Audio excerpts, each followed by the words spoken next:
4, 3, 2, 1. Welcome back, everybody. Welcome to the Hip Politics Network, the Hip Politics Podcast, a special edition, another battle breakdown.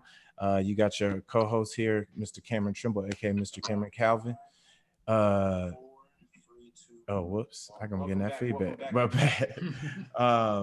We're here with another battle breakdown. Like as you can see, I dressed up. I got my Timbs. I had a. You said you dressed up. I bought some Belvedere. Even though I'm on a fast right now, so I'm not drinking. But I had luckily I had a bottle of Belvedere at the crib. I just took a picture. I was wilding out. Get the hypnotic. That's when it was hot. Dude, this was exactly. That's the point. Like so. These are some of my favorite MCs. So we got some really dope minds together, people connected to their politics family from around the country to do another little battle breakdown. We're going to go through some of the joints they played with and just have discussions on two of the greatest. They're definitely two top 10 to me. Fab is almost personally in my top 5. If you ask me my top 5, like I'm a super fan of both of them. So to see this, the energy, Kiss being drunk as hell for the last half of it. Like this joint was like the perfect entertainment. Like I almost didn't miss TV. So without further ado, let me introduce my panelists. First, we have DJ CEO, Drill Green out in Las Vegas, claimed DJ around the country, DJs a lot in New York, Vegas, LA, all around, and a fellow Howard alum. Then out of the DMV, we got Ben Dirty, super producer and owner of Fair Hill Studios, one of the nicest studios in DC.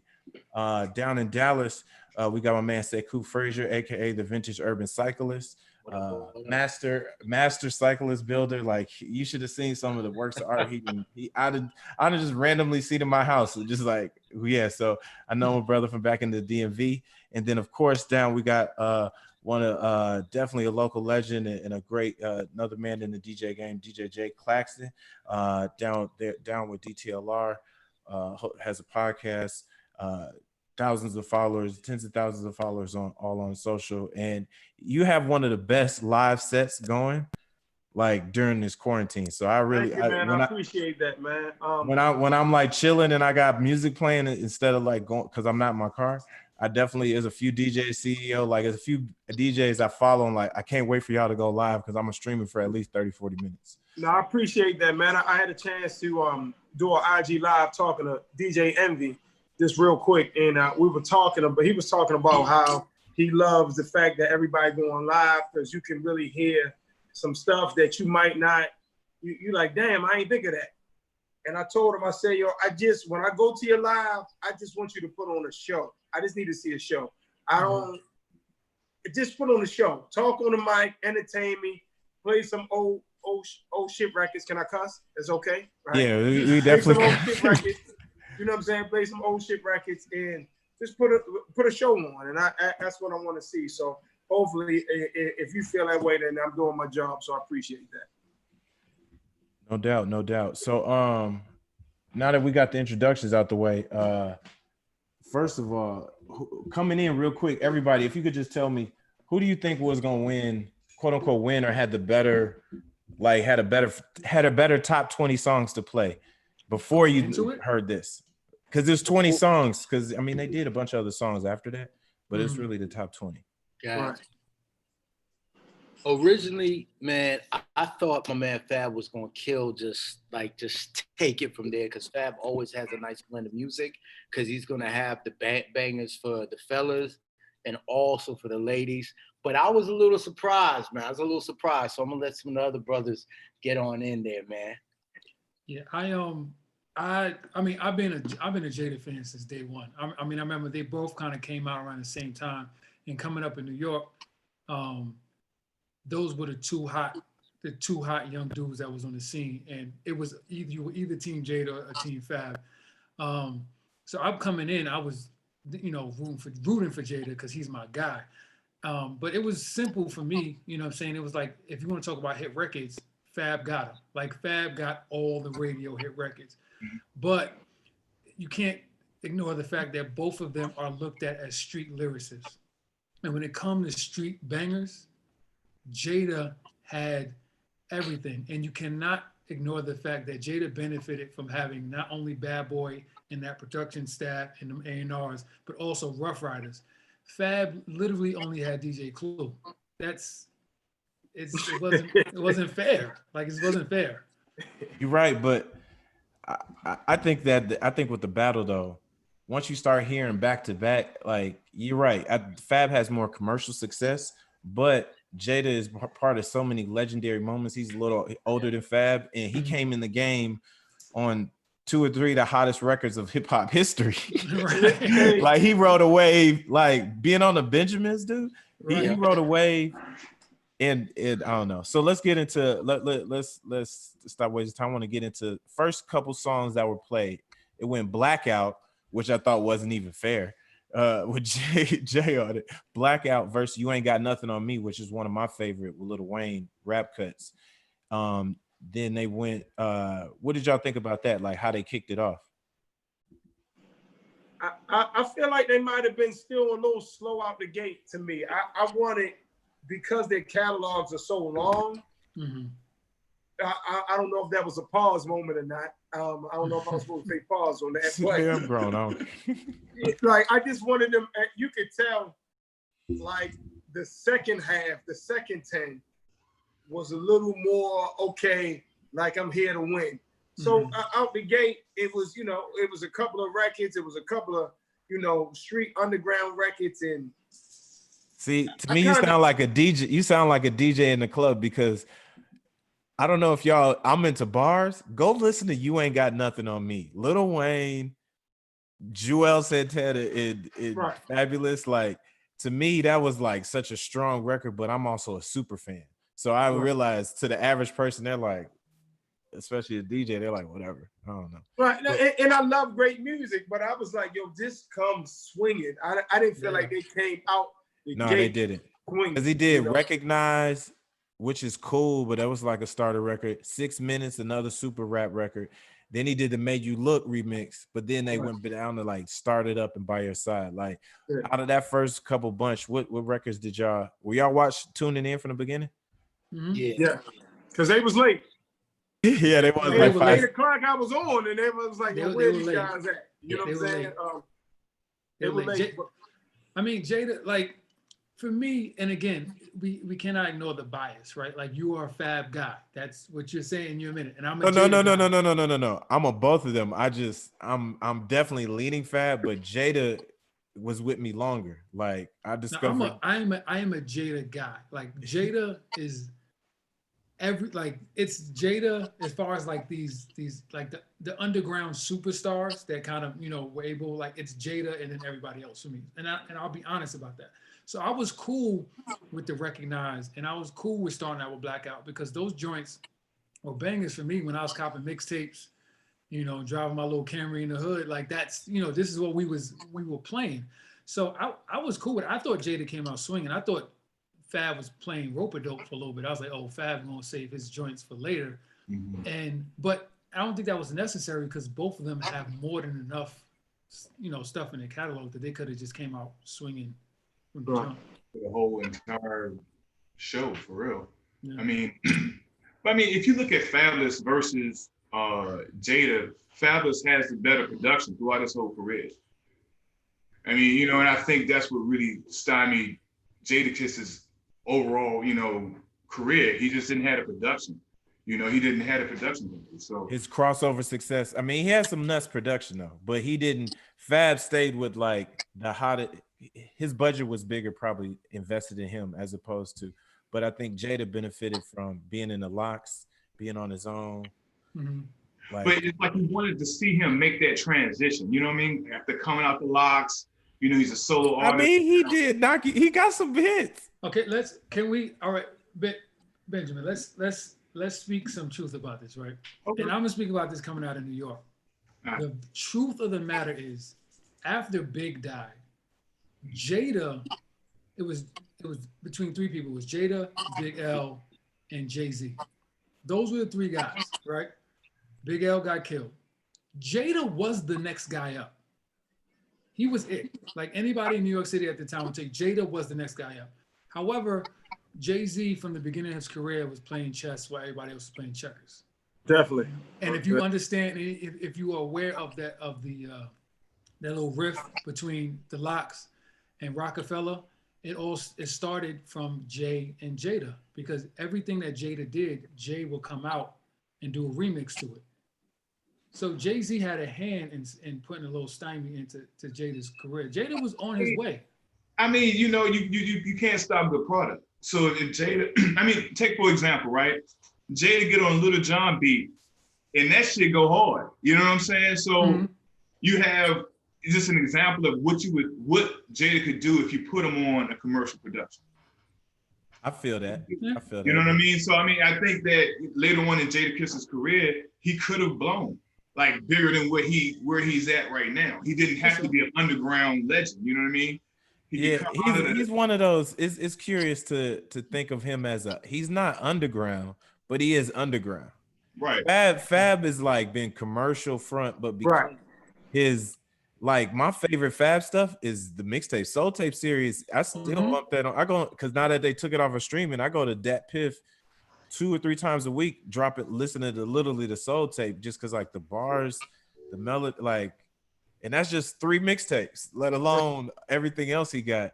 But then Jada, I feel like Jada still has had, you know, he has had better features, and Jada been featuring for 20 plus years. I think that's to me, Ben, that's what kept Jada in the next level of like, not just his album. He had a few. Why was huge, but I wish Why had came out. Imagine if Why came out in 2020 or 2020, 2019. It'd be a huge record. Yeah, it'd be huge, but it was still huge.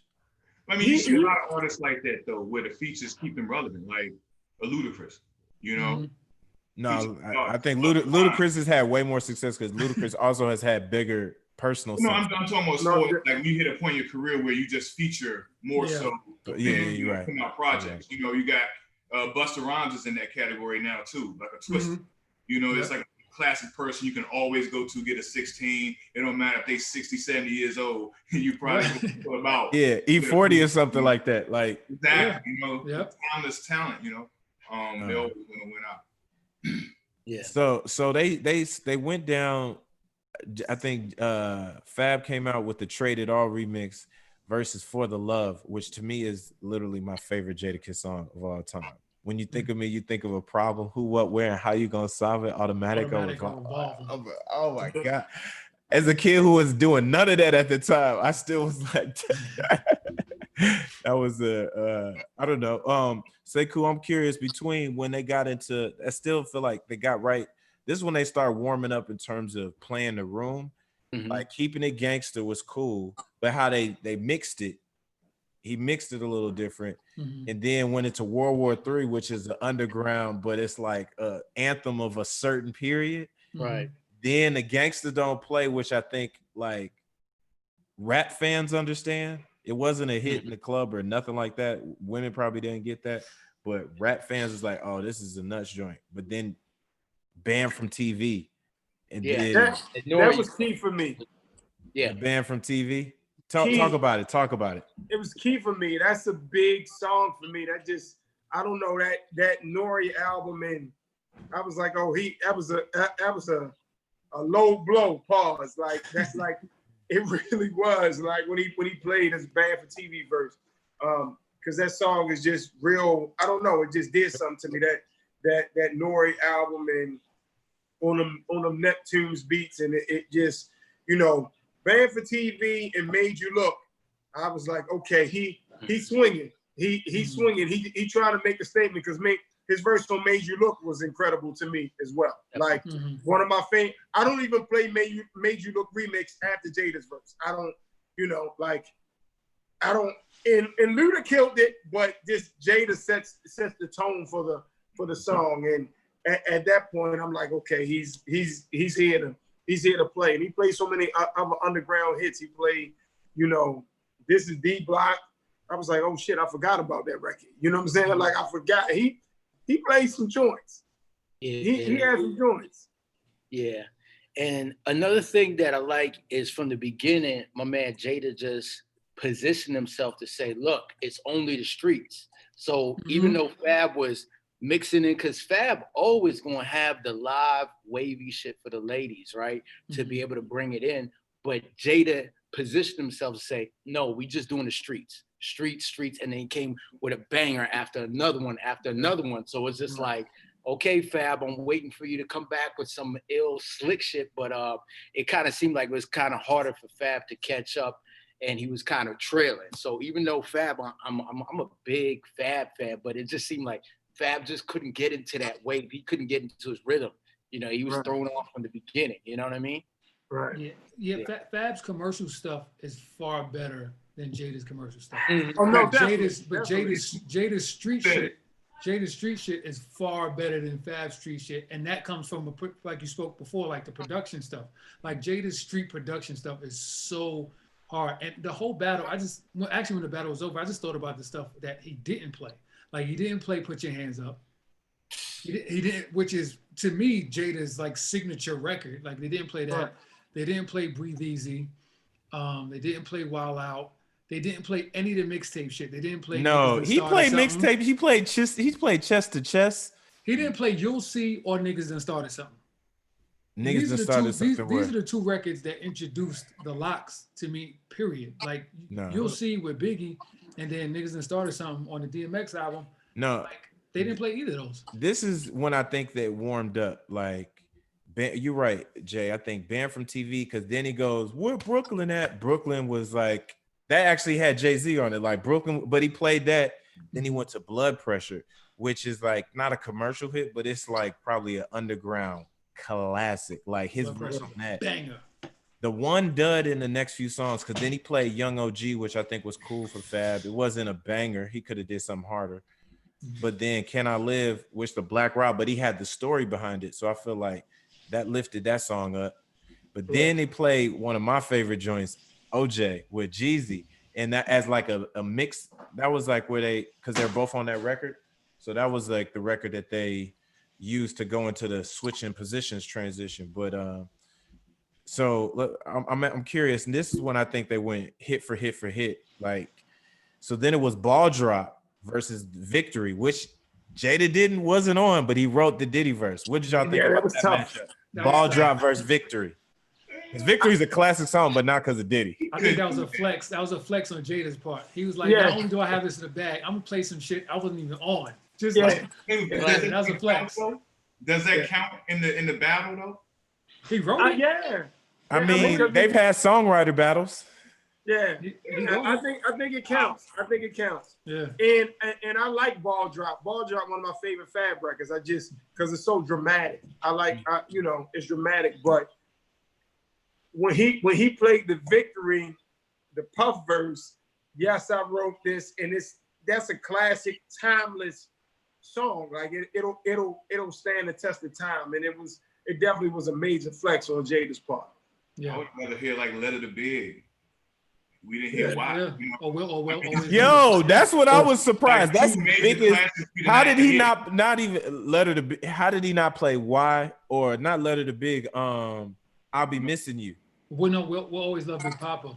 Or I mean, I'm not Be Missing You, right? We'll always love Big Papa.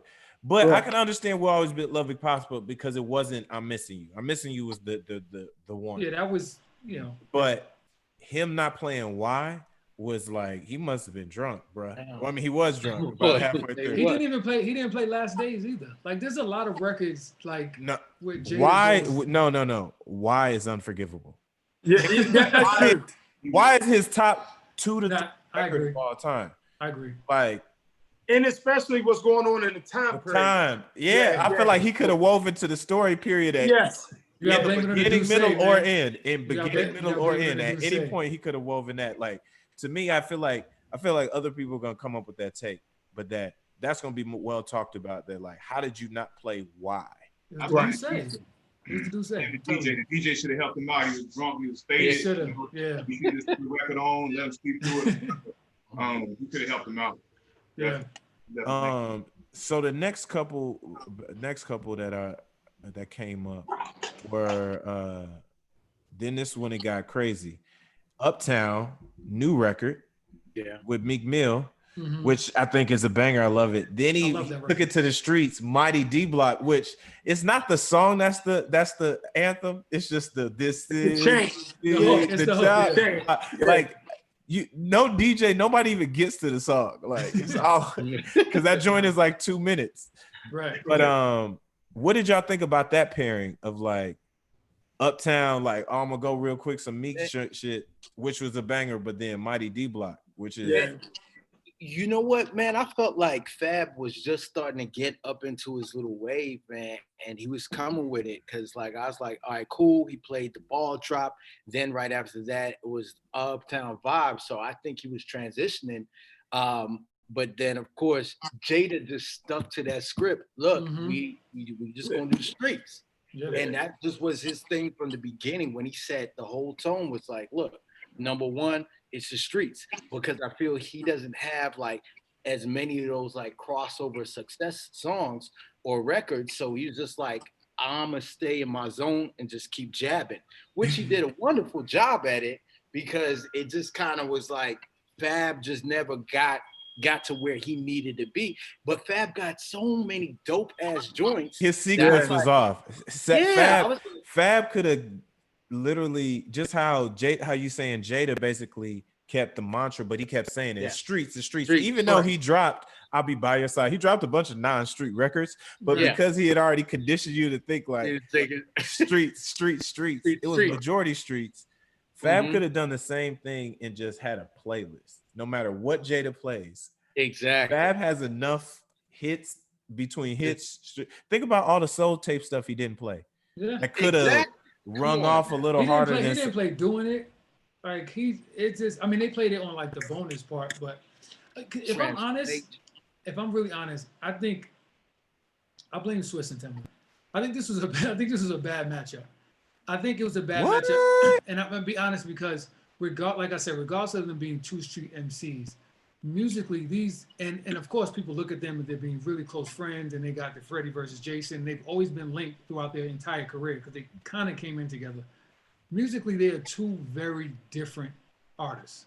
I feel like Jada would have been. Push back on that. I think Jada would have been a great matchup with like a Redman or even a Beanie Siegel. Jada would. That's not fair. He would murder them. I don't know if I like the Jada Redman.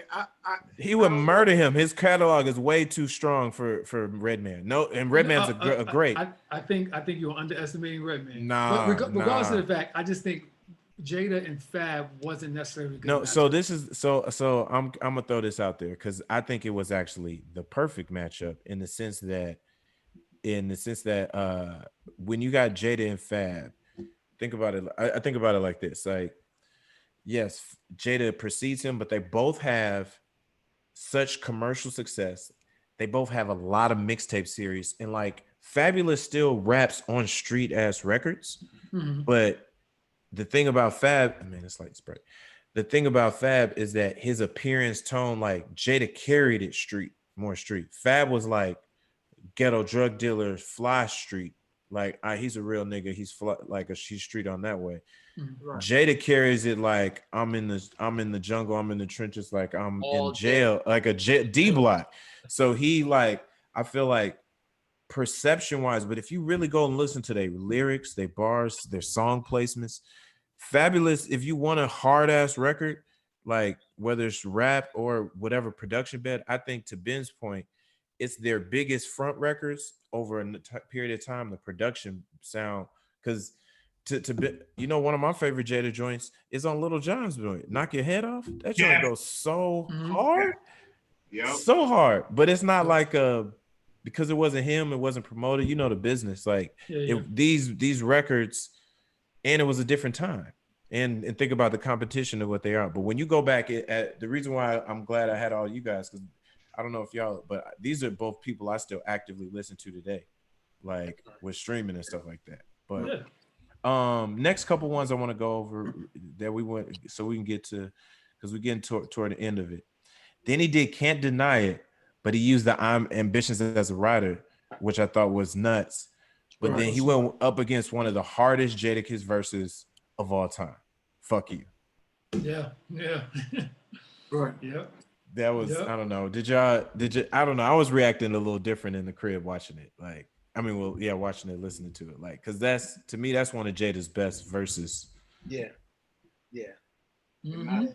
when Do he y'all, up that Ambitions as a Rider instrumental, he killed it. I'm sorry. Like, it just overshadowed it. Like, the way he did it, the way it came in, it was Yeah, hard. he killed it. And I don't know if it was intentional, but when he did that, he followed up behind.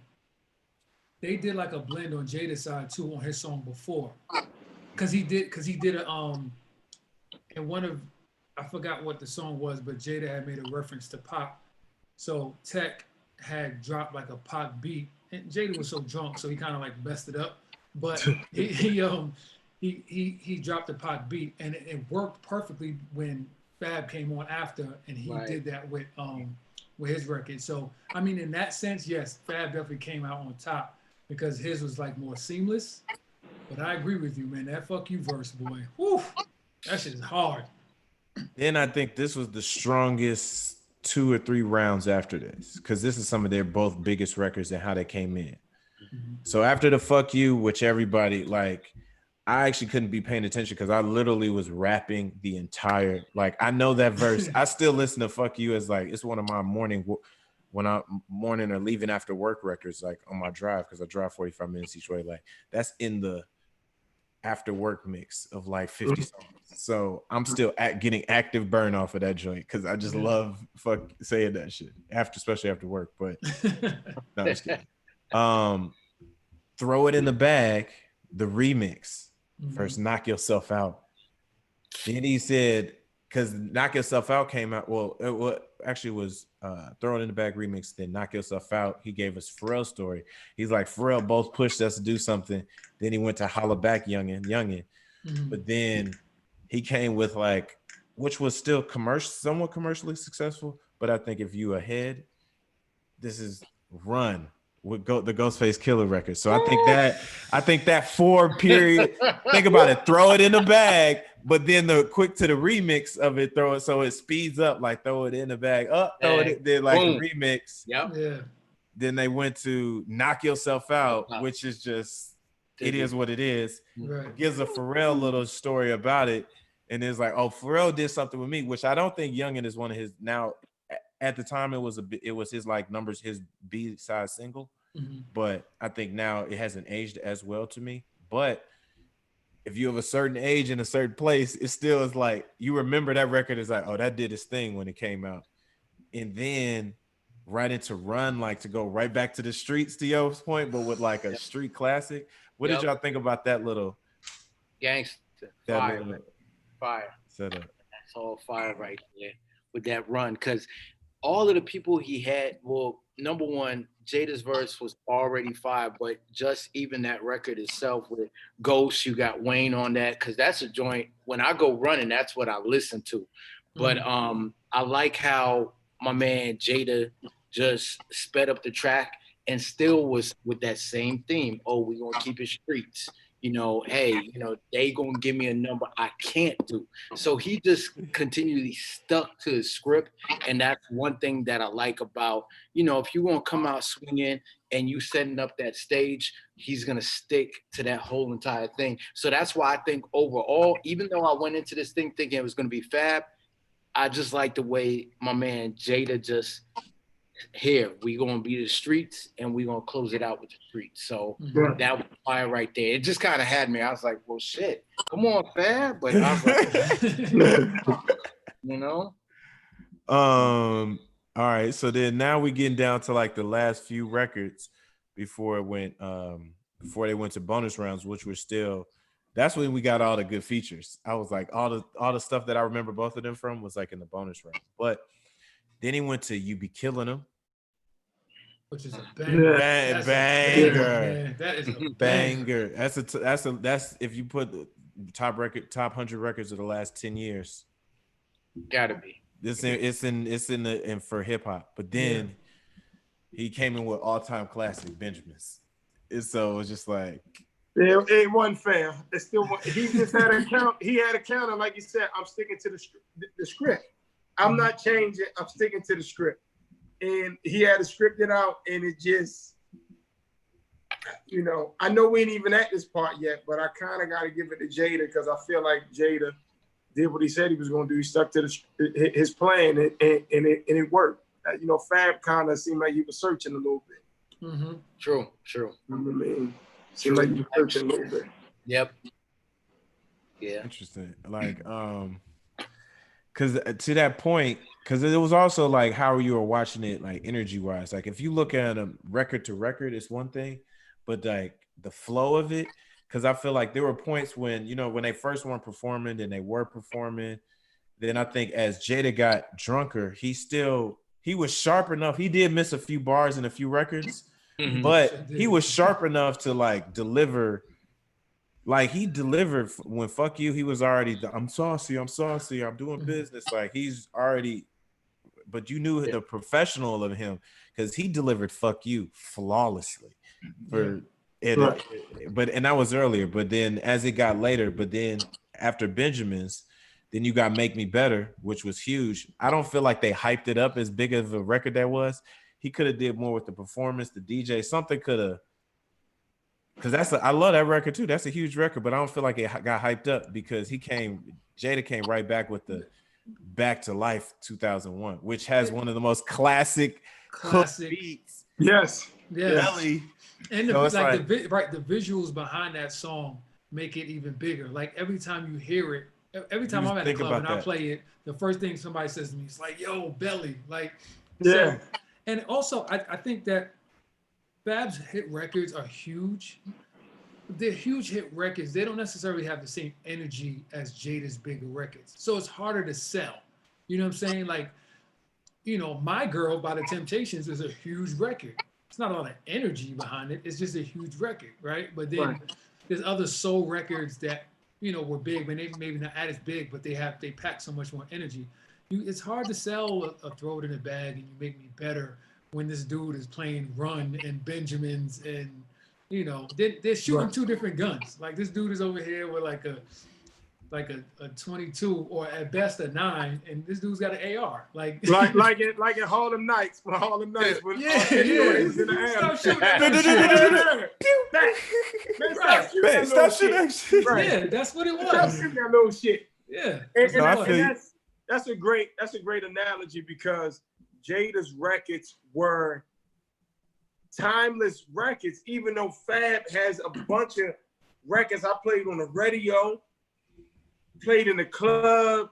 I played more Fab records in the club and on the radio than I played Jada records. But Jada just had, I got songs with Big, I got songs with Puff, it just was a different, it's a different, I got the Back to Life remix with MJ, like with Mary J. Blige, and it's just classic. That's the one I play. I don't even play Soul Soul's version. I play Mary and Jada's version. I just do. It's just. And I think obviously because Belly is such a hip hop it's a classic cult classic movie. But it's a hip hop. It's in the top 10, probably top 5 hip hop. If you say what movies represent the culture, I'd throw Paid in Full out there, you know what I mean? Maybe Menace to Society, Belly, Juice, Boys in the Hood, Juice. Like you only got. And side note, it is like the 30th anniversary of House Party. Just side note. It is already. Damn. Side note, I just did like a PSA kind of. They're working like this year is the 30th anniversary of House Party, the original one. Side note. Thanks for making us feel old. Right, side note. Look, I remember when I seen House Party. I must have saw this in the PSA I did. I said I must have saw this movie when I was 5, but I snuck in the movies to go see it. You know what I'm saying? I snuck in the movies to go see it. So then Back to Life. So I feel like that Back to Life, as much as big as Make Me Better was, Back to Life killed it. Then he did the Can't Let You Go. Another big record. But then Ride or Die Bitch, which I thought was like, yeah. They had a commercial, the Ride or Die chick, so you could get away with that. But the Ride or Die, I don't know, man, that hit different. That joint hit different. Can't Let You Go was this big joint with Mike Shorey and Lil Mo. That's, again, to your point, the energy, I think wasn't packed into it because I still actively remember, oh, when these came out, these were the girl records that like dudes were like, oh yeah, I mean, I respect it when it comes on, but I'm not bumping that. But then the Ride or Die was like, even though that was still commercial, that was like, oh, I can ride to this. Right. They say give a nigga some head on a VI, like you know, like it's like he just said so. The same way y'all did. I really thought Fab was going to kill Jada, but it didn't necessarily turn out like that. It didn't turn out like that, not at all. I would say definitely the order of songs and how they were arranged really killed Fab in this show. Yeah, because I wasn't expecting Jadakiss to even come close. I thought it was gonna be a washout for him. Right. But the energy and all that, it drove him back into the fight, man. And if we're honest, yo, like Fab's records are bigger, but Jada has far more memorable lines. Exactly. And I think a lot of that has to do with the way that Jada rhymes. Yes. Clearly his voice has something to do with it, but Jada is so patient and so in the pocket with his rhymes. Like it's almost impossible to forget. And with and his presence, his vocal presence is like it's insane. Like when you hear him, he grabs your attention. Whereas like with Fab, it's like he's a dope MC, but it's more of the total package. It's like, oh, this beat is dope. I like the hook and da. Jada, you don't care who else is on the record. You just want to listen to him. And like Cam said, the whole time, every time Jada came on, like I rapped every single word like they were my songs. Right. You know what I'm saying? That's huge. That makes a huge difference. Right. Yeah. True. I think to your point, because in my head at first I'm like, the reason why I'm like Fab, like, because Fab doesn't have quotable verses. He has quotable punchlines, but again, they're not like. I think because Fab a lot of times say so current and topical.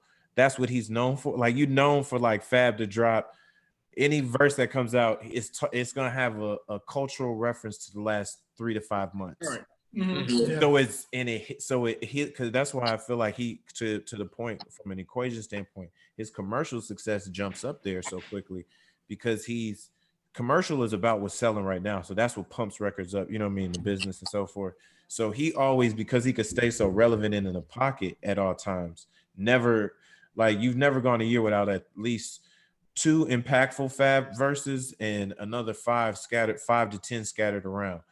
That in addition to whatever he did that since 2001. So you're talking about 18, 19 years, as opposed to Jada has legit taken periods off. But to your point, CEO, like you hear, they're more impactful. They hit because when they hit, you need to hear him on this record.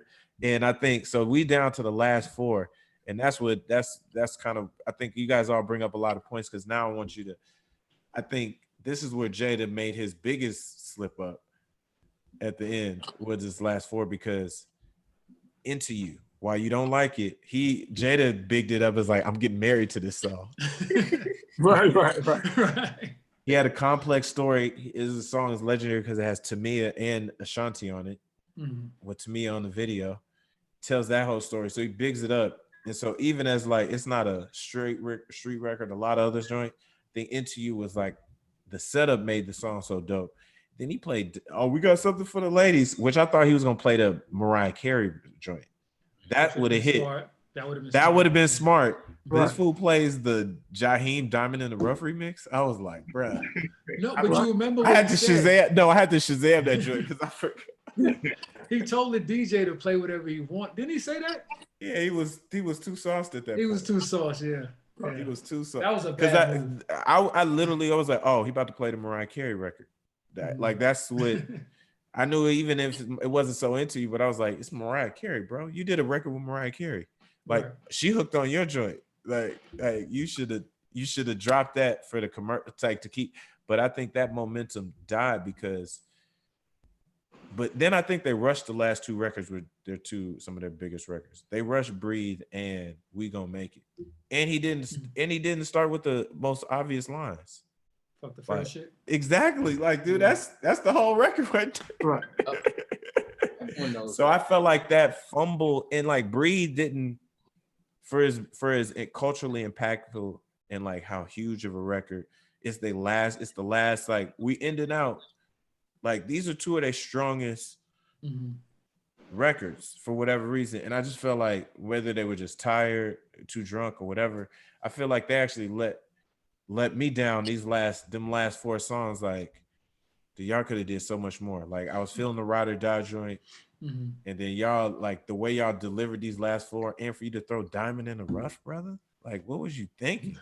Like as a TV show, if I objectively say, all right, I watched a 2-hour TV show, it fumbled at the Right. But as a experience, it felt good. But I don't know what between Breathe and We Gonna Make It. What do y'all think? Which record do you think? What record do you think is more culturally impactful? I'm curious to everybody. I want to hear everybody's idea on this. I don't even know if I want to answer that one. You got to answer that. Tough. Breathe. Yeah, that's tough. That's or tough. We Gonna Make It. Culturally. I think I'm gonna talk about that. I'm gonna say Breathe. I think it was a bigger record. I mean, I think that's the only measure we have. I think it was bigger. Yeah, Breathe was a huge record. I think when it comes to something like this, you kind of take into like the personal impact, your memories attached to it, and all that type of stuff. I remember when We Gonna Make It came out. I feel like we were either, I don't know what year it came out. We were either graduating that year, or it might have been like a year or two after we graduated. I just Hold up, we were in college when that came out. We were at Howard, and that's why it hit. Right. It was graduation year. It hit. It was a different type year, of, right? I remember being in Dream nightclub, and like when that shit dropped, like I just remember the whole club going crazy. Right. And with Breathe, as huge of a record as it was, and I was back in New York DJing at the time, I guess just my place or position in that environment was different. My point of view was different. So like I know Breathe was a huge record, but We Gonna Make It, like when that shit dropped, and especially we were graduating, so we're tying it into the fact like we just accomplished this thing, and I would go We Gonna Make It. Yeah. I agree with you. I think We Gonna Make It is the cheat code. Eve's on the record too. You know what I mean? Like it's them horns in the beginning. Fuck the spread, and then you gone. Like you gone, and then when he stops, Eve picks back up. You know, one of her best verses to me. You know, like it's just. And I love Breathe. Breathe is a dramatic record, but it was something about We Gonna Make It that just. That opening line is so it's right up there. Niggas is mad I get more butt than ashtrays. Like it's probably one of those. It's probably like when he steps on that record. Like it's up there with like it's 4 words, but 2 of them are cuss words. Yeah. That's true. That's true. 4 words, 2 of them are cuss words. And I would put money that it's definitely in the top 10 opening rap lines of all time of like easily identify. If I could give you 4 words from any other song, could you guess this song? Like it's just a hard thing. But to your point, I think Breathe was a bigger record because of how it was promoted. Like, remember one thing I don't know if y'all remember about the video, because I'm always been a video guy. That was the first time, I think it was the first rap video with the Bentley coupe. Like that's when it first dropped. That was the year it was just about to drop. The Breathe, like that was the first feature of the Bentley coupe, which became like a standard video, like standard hip hop supercar for a while. But that was when the Bentley coupe first had dropped, and Fab being in it with the glasses and the chick, like was like, I feel like culturally there's something about it because that car was like a lot of that. I don't know if y'all feel me on that in terms of just the cultural impact, because I remember that as well about how big Breathe was. I was like, oh, Fab introduced the Bentley coupe to hip hop. I'll be honest, I don't even remember the music video. I don't remember the video either. I don't. See, that just showed my fandom. I don't remember the video at all. with that video, some of the lyrics was ride up on them like escalators, but saying when it comes to breathe and you know, we gonna make it, I think it's just the hunger of the song, we gonna make it, is like one of those things that you can't take that away from Jada, and just the way it came out. It's just like we're talking about, fuck that frail shit. Like that could be on a shirt. Yeah. Like, you know, that's like some NBA championship final stuff. Fuck that frail shit. Talk that talk. We gonna make it, right? Yeah. You know what I mean? And then breathe is more like, that's like that full court press. Like that's that comeback hustle. Like, yo, man, I'm hungry for it, but the whole mantra was like, yo, we gonna make it no matter what. So I gotta hand that over to my man Jada. I love Fab to death. I'm like, damn, Fab, you should have came out jabbing harder. But still, you know, I gotta hand it over to Jada though, for real. That was fire, definitely. All right, dude, that was a perfect explanation of, I think, of that round. So we can't count. Let's only standing on the 20 that they played, how they played it, the songs. I mean, I didn't really keep score because we kind of bunched them up. But I'm curious, everybody going around as we wrap up. Who do you think won the battle? And like, give me your reason why. Okay, I'll go first. Yeah. It was Jada. It was a wash. Like he washed Fab, and I think he washed Fab. He literally washed Fab because for what everybody said. I mean, a lot of it was song choice, song placement, game plan. You know, like you said, Jada stuck to his game plan. He knew coming in this is what he was going to do. He played to his strengths. You know, the lyrical aspect, the fact that, you know, Jada's bars are they're far more identical. It was, going into this, I think out of all the verses that I watched, it was far less about the total, like the songs. Like if you looked at like with Babyface and Teddy Riley, like it was about the songs. You know, certainly it was about the songs. This was literally about the game plan. These are two fighters, and Jada's game plan won out. It's pretty much that simple. True. I'll definitely piggyback on what my man Jarrell said. It's the same thing. Like, you know, number one, it's kind of like that coin toss, and whoever wins the coin toss and moves off aggressively tends to win. It just depends who's the better player, but this is a one-on-one man sport. And when Jada locked in to say, this is about the streets, we're going to keep it streets, it's kind of hard to, every time that Fab tried to move out of that street zone, Jada called it out. So he had him boxed in, and they're pretty much fairly matched. But I think if Fab had a strategy coming into this battle, like, yo, I'm gonna take him here, I'm gonna do some smooth shit, then I'm gonna take him here with some lyrics and do all kind of other stuff, I think it would have evened out. But because Jada just stuck with streets, that's all he kept doing. He just kept with that one nice little solid jab, and that jab won in this whole entire fight. So, you know, I got to give the scorecard to Jada. It wasn't a knockout, but I got to give it to Jada, man. Right. I agree with both of y'all.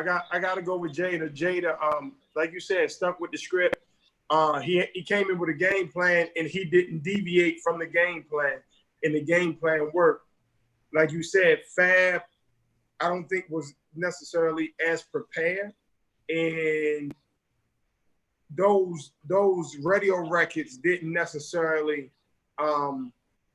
match up, unfortunately, with Jada's street anthems, and the fact that Jada was on several teams that go down in hip hop history. I mean, whether you like Puffy or not, I mean, he goes down to hip hop history as changing hip hop. Jada was a part of that. Jada was a part of the Rough Riders that changed hip hop history.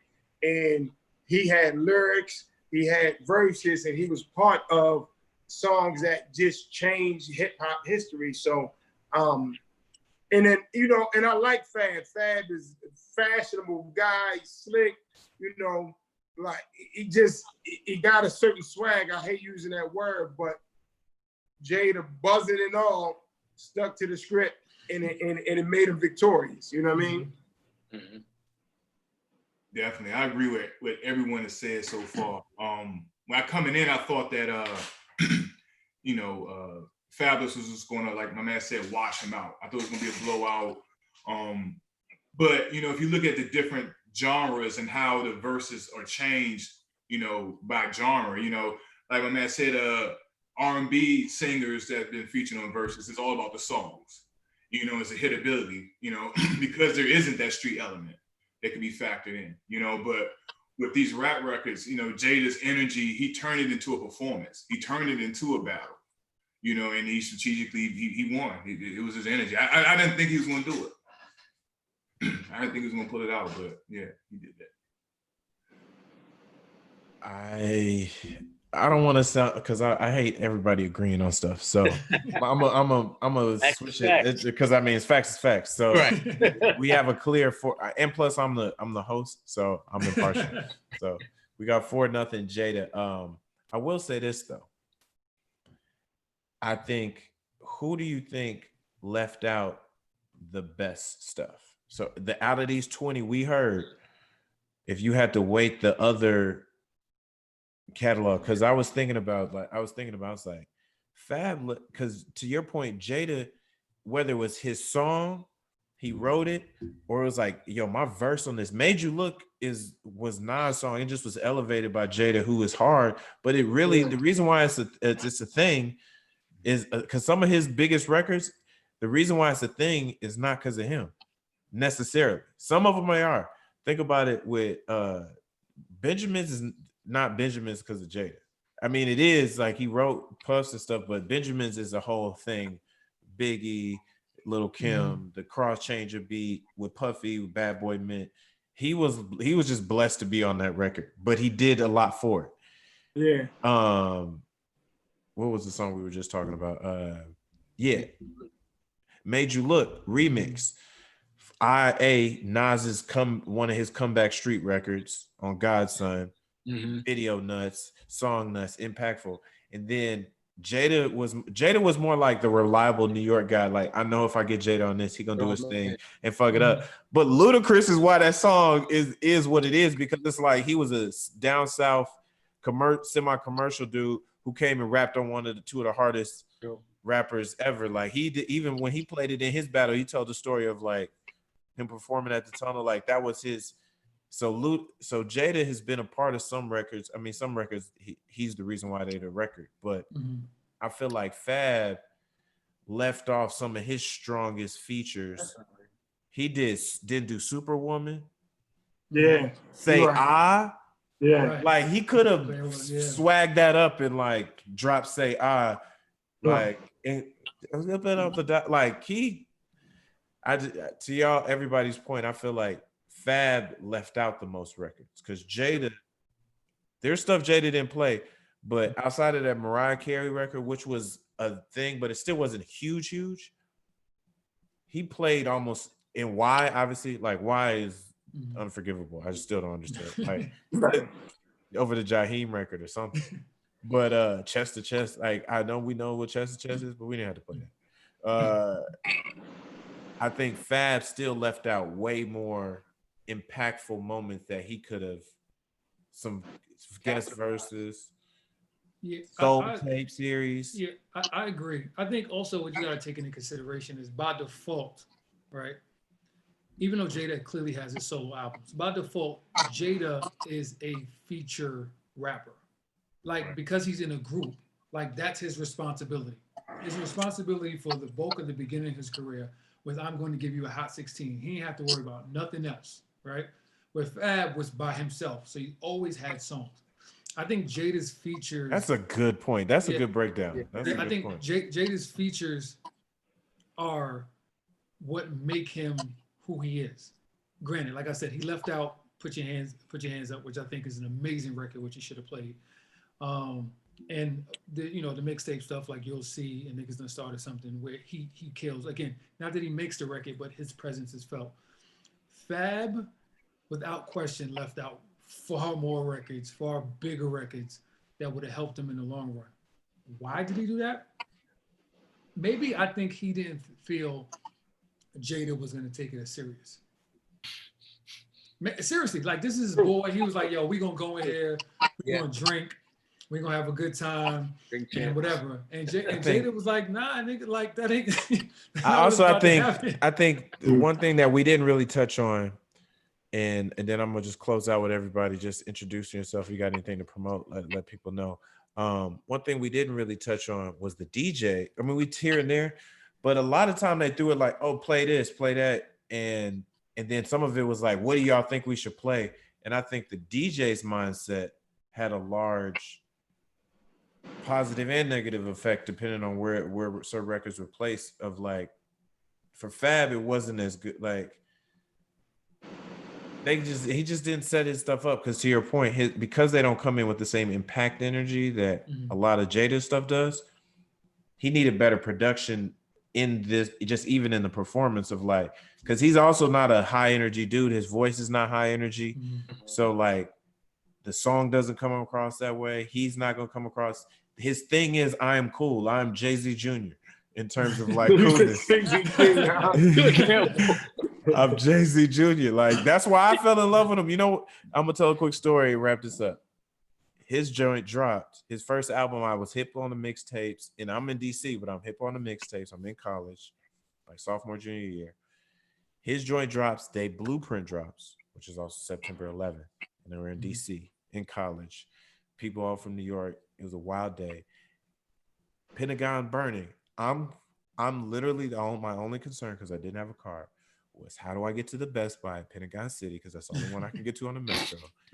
The world is falling apart, so I could go buy Ghetto Fabulous, and I already had Blueprint 3, because I don't know if like the mixtape, the burn copy was floating around Howard for like 2 weeks, so I already had that joint. But I was like, I need to get Ghetto Fabulous during like on 9/11. That's why that image is so, because I did go buy it like in the middle of the day. And that's why it's like so firmly stuck in my head. I'm like, oh, this dude wants to be Jay-Z Jr. in the sense of like, I'm a little more street and flashy than Jay-Z, but in terms of lyrically talk, like I'm gonna have commercial records, but my lines and bars are nuts. He's definitely not Jay-Z on a lot of levels, even lyrically and musically. But at the time, he was imprinted upon my head as like, oh, this is that next dude. And so it was, I just felt like his DJ could have just produced his stuff, did more of the Ambitious as a Rider joint. Like, he could have hyped Fab up more, as opposed to Jada, just his voice, beat drops, how my opening bars are impactful, as opposed to my second, fourth, and fifth bar. It's like, no, my top 4 lines is you about to feel them shits, and then I'm gonna have some slick shit too. So I feel like, is Booth Fab's DJ? Because Booth is Nicki's DJ. No, I was about to tell you that. Fab has a revolving door of DJs, so I don't even think there was necessarily a chemistry thing there.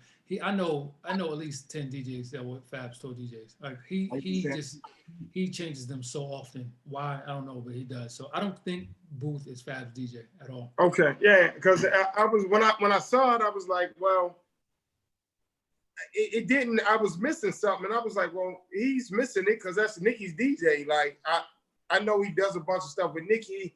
You know, they do Queen Radio, so I don't know how prepared they were for the battle.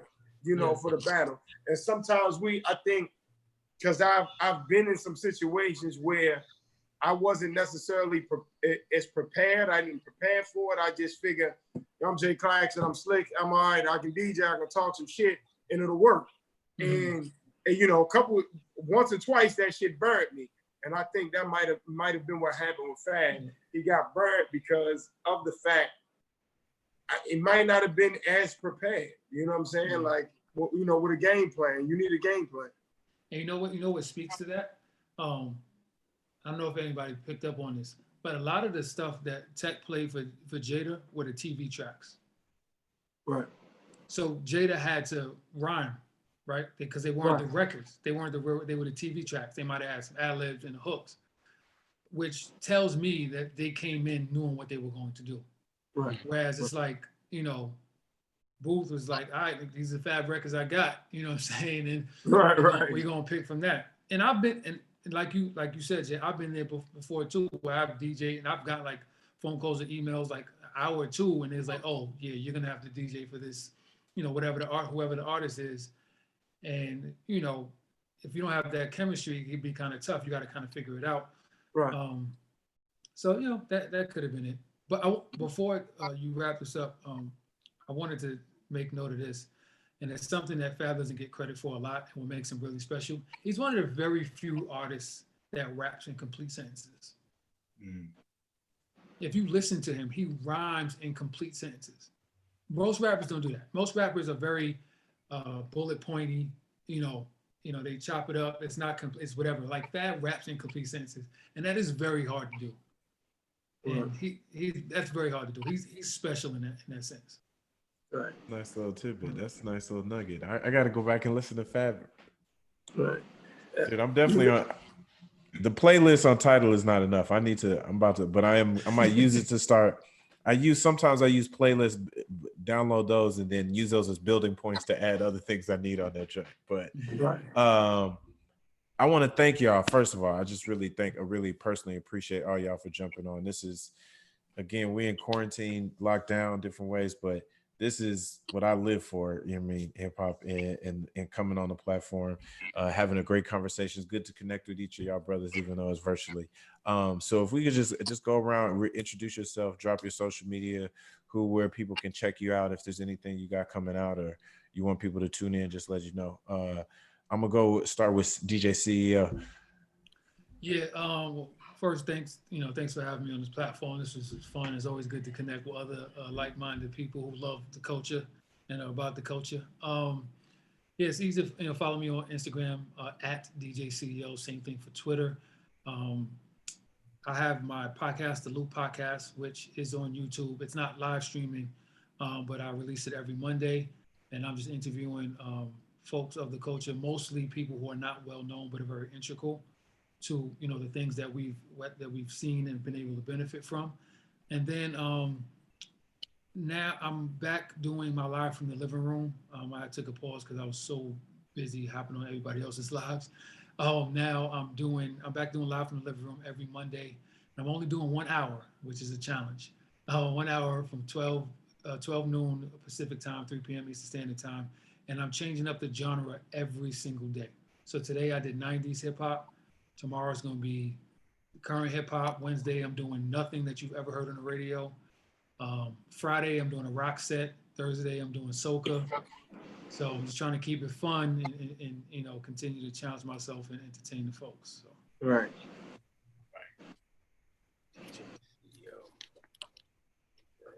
Ben. Yes. Instagram is @BenDurdy, DURDY. Follow us at Fair Hill Studios. The Instagram for that is Fairhill, FAIRHILL Studios. Hit us on Instagram, book some time, come in here. We got a lot of cool artists, a lot of the main notable artists in the city come through here. So it's a good place to record, very comfortable. So please come through and check us out. Just launched a record label with Dirty Boy Entertainment. We got some new artists we signing for that. So look out for that too.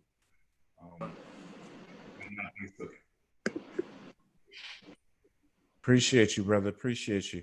This is beautiful. Of course. Sekou down in Dallas, the vintage urban cyclist. My brother, what's up? What's up? Number one, Cam, I appreciate you and I appreciate being on this cast with the rest of you brothers. It's been fun, man. I'm not really heavy on social media, but I'm, of course, on IG, Vintage Urban Cyclist. I love to build bikes, model bikes, but my main hustle is I'm a therapist. I'm a year away from getting my PhD in marriage and family therapy. So the name of my practice here in Dallas is sagetherapygroup.com. So if you know anyone who's down for teletherapy or just want to get some of this stuff off their chest with the climate of this environment. This is what I do. So I love to do marriage and family therapy. Once again, it's Sekou Fraser, Sage Therapy Group. You can find me at Vintage Urban Cyclist. I appreciate y'all. Appreciate you, man. It's so good to see you. I'm sorry I didn't catch you when you was out here. Like we was running around. Yeah, I know. You know what I'm But saying? dude, I'm I gonna see. might be back next month though, man. All right, we gotta connect because now I got a bike. All right, cool. I got a bike now. I got All right, cool. I got a helmet. Like I just Okay, I dropped a bag during quarantine. That joint was, you used to always tell me, Yeah. like you had the deals and then you made them. I just spent a little bit too much money, but I needed a bike, and it's really helped me stay fit during quarantine.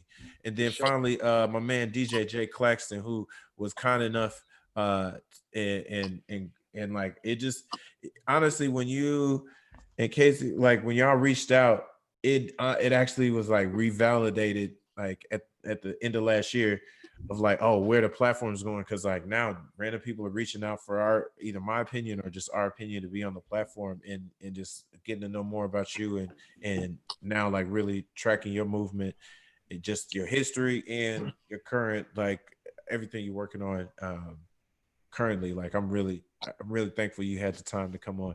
But Jay, if you could just wrap it up, introduce yourself and all your various shows and different stuff, so how people can find you.